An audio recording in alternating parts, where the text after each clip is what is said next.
Okay. First of all, thank you so much for being here this morning for practice and then, covering our team as we embark on the 26-27 season. It's great to be back on the field with the guys. Joel Welsh and his staff did an absolutely terrific job getting our guys ready to go for today. And that's kind of what the summer's all about. It's not only about preparing the guys, for the whole season, but, most importantly from a health and safety standpoint of getting them the right amount of volume, high intensity, and things over the summer. And Joel and his staff did a terrific job. But as always in summer work, the credit goes to the players and their commitment to improvement, their commitment to getting in great shape was very evident today as things started off. With that being said, though, we were very rusty. Long way to go. That's kind of what I talked to the guys about as we went through, team reps. It looked like practice number one at training camp.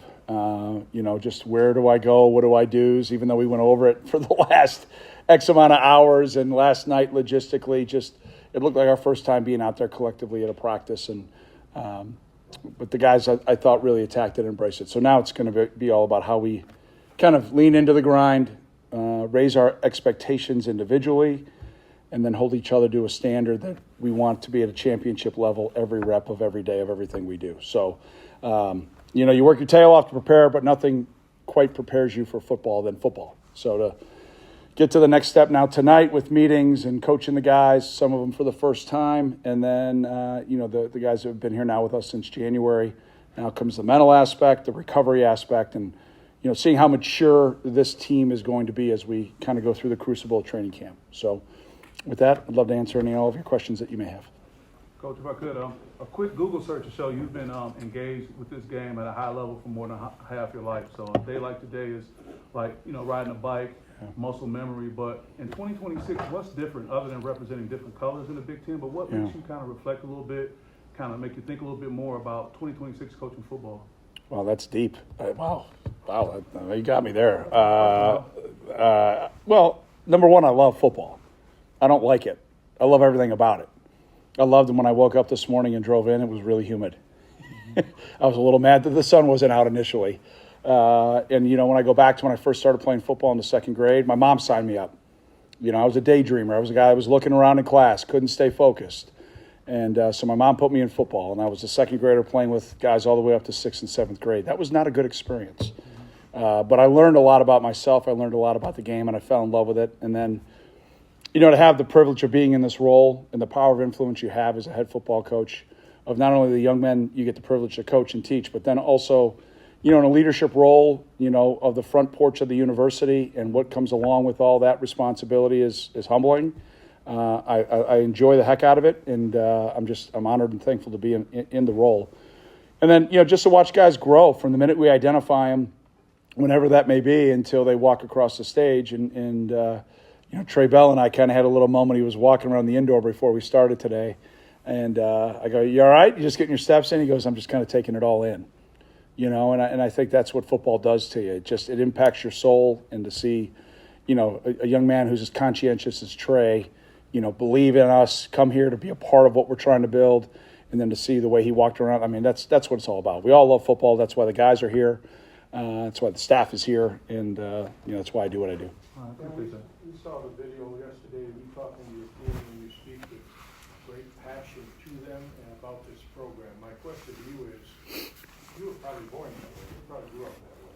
So can you as coaching staff teach passion, or does that have to come from the soul? Yeah, I think I heard it a long time ago. You either coach it or you allow it to happen, right? The number one coachism in the world, right? So you're either allowing guys to be morose and Eeyores, or you're allowing them to be passionate and be Tiggers bouncing around, and I err on that side of the Winnie the Pooh aspect of life.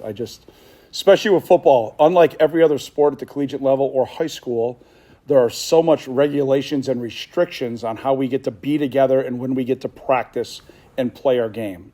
Tom, I saw a video. They're out there, on like doing tubing and playing volleyball.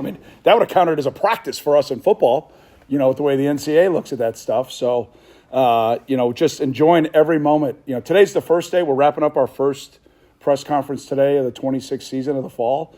we're all going to blink and wake up, and this season we're going to be having our last one. That's how it always works with football, how fast it goes, and especially for our seniors.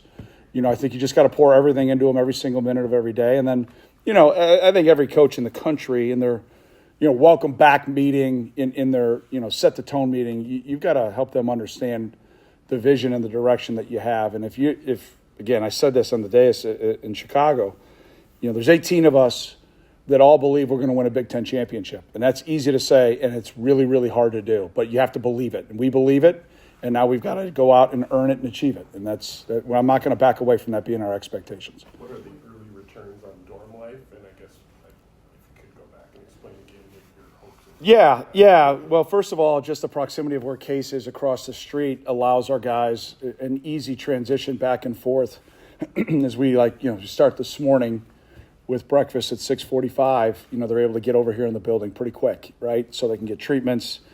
They can get everything they need to do. They don't have to worry about driving. We took their keys. We took their scooter keys. So we put them in a dorm, which is, I think most of you know, we don't stay in dorms here. We stay in the apartments over at 1855 that are nicer than any apartment I had as a postgraduate. So, to kind of go back old school a little bit, you got a roommate. They don't have roommates in their apartments.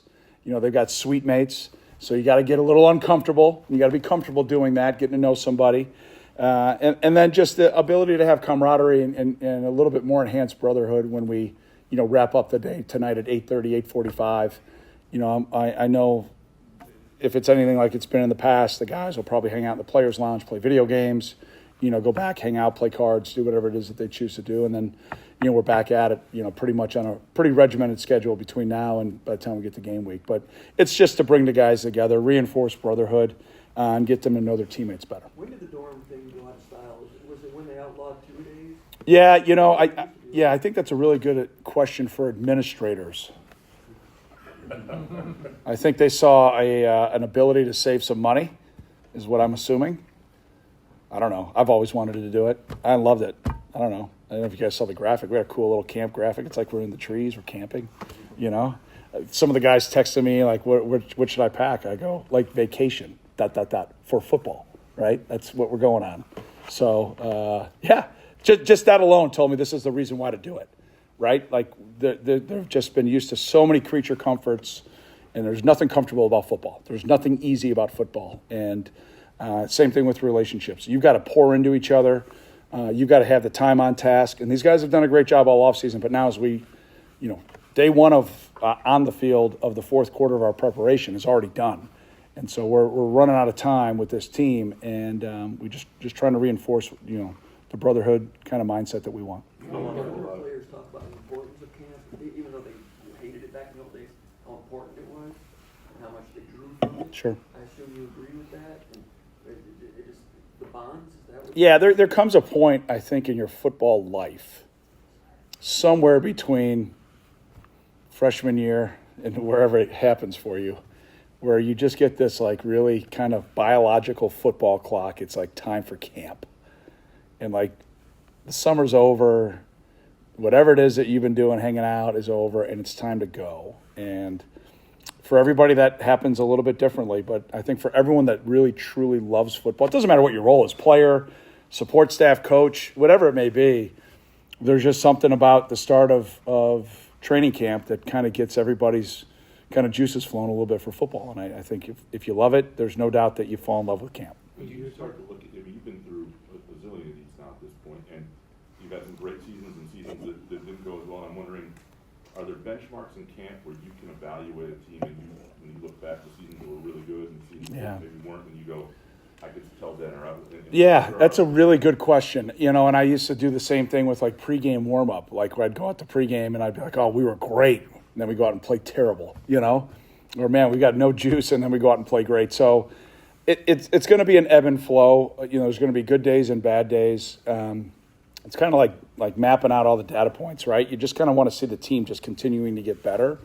And, it's impossible for the team to have a perfect day because that means the offense played well and the defense played poorly or vice versa. And then the same thing, obviously, in your preparation of the kick game. But I think it really the thing that I look for is execution. Are we executing the call? Are we communicating properly? Are we playing with the effort that we want to demonstrate? those are kind of the three benchmarks, kind of all glued together with a brotherhood and passion that we're playing with. And then comes the physicality. Then comes, the way that you can make explosive plays on both sides in the kick game.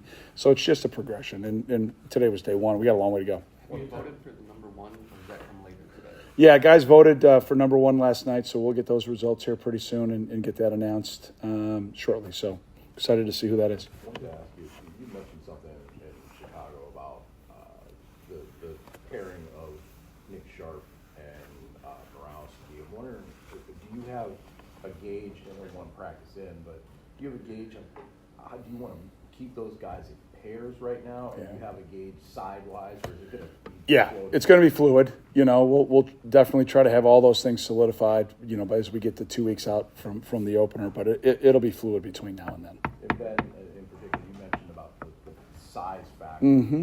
What does he bring, particularly at the tackle spot, Yeah. whether he's on left or right? Yeah, I mean, first of all, for his size, incredibly athletic, really high football IQ. And then, I just think he's just got a really great personality to be around. He's really kind of he's a focused free spirit. Like, it's easy guy to talk to, easy guy to get along with. I'm so thankful that he's here. We had to rebuild the O-line, as you guys all know. And, he was a big, pardon pun, big piece of, like what we were trying to build. And, we just keeping Connor, getting him, keeping some of the other guys. Those were some big accomplishments by our personnel staff and our coaching staff in January. Chicago. Go ahead. I got you. Yeah, you talked about the Big Ten Media Days. You had the video of the team meeting, had the Big Ten Championship, and all the CFP rounds. Yep. Has there been any challenges in getting that belief in place, and how do you maintain that belief once the dog days of camp happen and once you get into the season and adversity eventually? Yeah. Again, same thing I learned younger in my life, that you move towards and become like what you think about the most. If you think about you're going to be a champion, you will be. And there's no reason why I was a Big Ten champ twice as a player. Besides, we bought in, we believed, we played our butts off for each other, and then we had some guys make some big plays and big time moments, and then momentum got going, confidence, and away we go. Same thing when as a coach, as I've been in a leadership role. There's been a couple ups and downs of those championship runs and bowl championship teams, but there was a belief internally, regardless of what was said externally, that we're just going to buy into getting better and improving and playing our rear ends off for each other. And then you just got to go out and make it happen on game day, and then momentum starts going in the right direction. So I think that's an ongoing process. I think it's an individual choice. I think you've got to create the right mental habits. And when you do that kind of individually, then we get it by position, side of the ball. Collectively as a team, we can reach our full potential. So we got a long way to go. I mean, that's ongoing here in the fourth quarter of our prep. In Chicago, you mentioned a couple times, sort of briefly, like your practice habits and some things that I think you might have said that other teams are picking up on now. I'm just wondering, sort of, what are your sort of philosophies in terms of how you guys want to approach practice, whether you go fast or really long, or different emphases. You hear Indiana talking a lot now about how short practices are their thing. I'm just wondering, what are sort of some of your big principles? I'm a firm believer in working with our sports science group to make sure we're putting together the best plan we possibly can to onboard our guys the right way, which means the summer.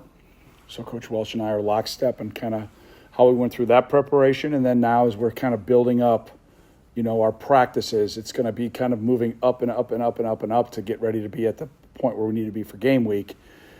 Back when I was playing, you didn't obviously have all the technology opportunities. And again, that's a data point. It's not the only one, but it is a data point and kind of a frame of reference. As we put together kind of our practice periods, how many we're doing, what we're doing, it just increases by day.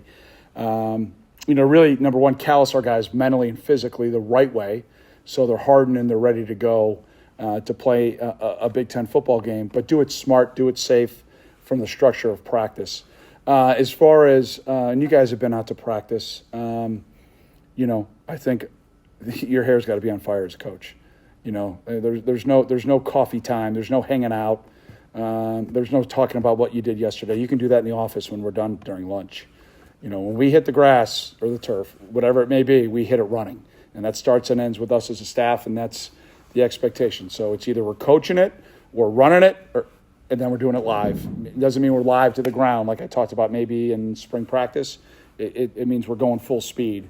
But I like short, quick, to the point, It goes back to that second grade. I don't have enough time to be looking around at butterflies out there. I mean, like when we're going to go hard and fast. You mentioned how today looked like the first day, and I'm sure it's normal like that for a lot of programs. What do you like about this group's ability to bounce back from maybe a bad day or something like that? I don't know if I can answer that quite yet. I would say what I liked about them in spring practice is they got thrown a curveball with how early we had to go. They responded well. We had maybe one practice that we could point back to and go, you know what, that wasn't to the standard. The guys recognized it, and they did something about it, and we didn't have that happen again. That'll come at some point in camp. I'd love to say it won't, but my experience and wisdom tells me it will, and that'll be on our leadership. You know, it's our job as a coaching staff to identify it, and then it's our job to teach them and show them how to fix it, and then it's their job to go out and go fix it. And so far, you know, with every time we've had it, maybe we had a couple, you know, summer workouts that were a little bit, you know, not to the standard, you know, they responded. And, you know, it's a big part of what we talk to our guys about and what we value, you know, about, you know, the value of response, not react. We don't want to be a reactionary individual side of the ball or team. We want to respond. And we talk to them about how we do that, how we want to do that, and how we collectively want to embrace it. So, you know, it's coming. I don't know when it is, but we'll be ready for it. Do you have a schedule yet for pads and shells and anything where when you put them on yet? Or? Well, yeah, we're in the acclimatization right now by the NCAA rules, so you've got to go helmets, shells full. So we work through that progression. And then, you know, we've got everything mapped out, and I think we've probably got everything mapped out between now and the Rose Bowl or the Big Ten Championship. So, and then probably in a couple of weeks, I'll probably put together January through June and get that to the guys, or at least have that done internally. So, yeah, everything's planned out. I know you've been with your team a lot through the winter, spring, summer, but this is the first real practice with, you know, a game 4 weeks away and getting ready for the season. I know it's not about you, but what kind of a rush was that for you today when you haven't done it at this level in a few years? Yeah. I can't wait till we can stop talking about that. You know, honestly, because it's not about me, and it's not that I'm trying to demean your question. It's about the guys and what we're doing for them, and I appreciate the interest. You know, and my feelings are I love football, and I look forward to being here every day, to be honest with you. So from that standpoint, you know, I can't tell you I've put a lot of thought into it. I'm thinking about right now about, you know, all the notes that I have about what we got to fix as a staff first, and then, you know, what we need to get corrected with the guys later on to make sure we're better tomorrow than we were today, and then make sure we're all on the same page. I thought, you know, I just feel so fortunate to have the executive team that I have in our football staff, and then our coordinators along with our assistant coaches, but especially our coordinator group.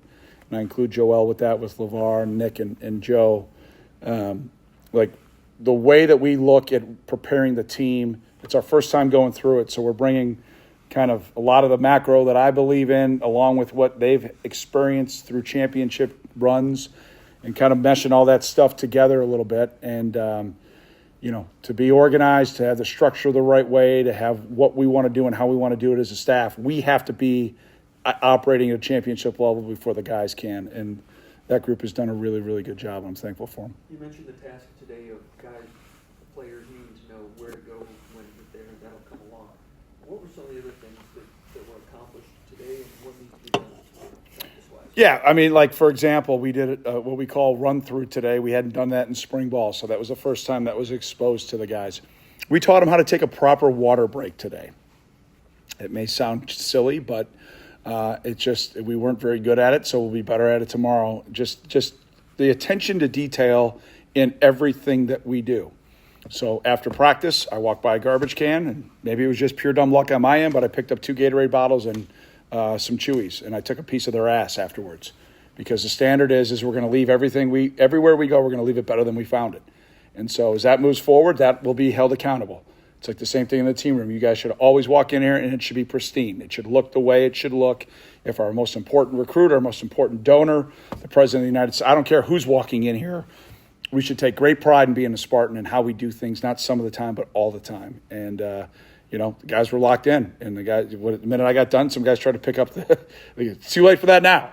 So next time, we'll go on a little fun run and understand that we're not going to act that way. So, yeah, I mean, it's camp. That's what the beautiful thing is.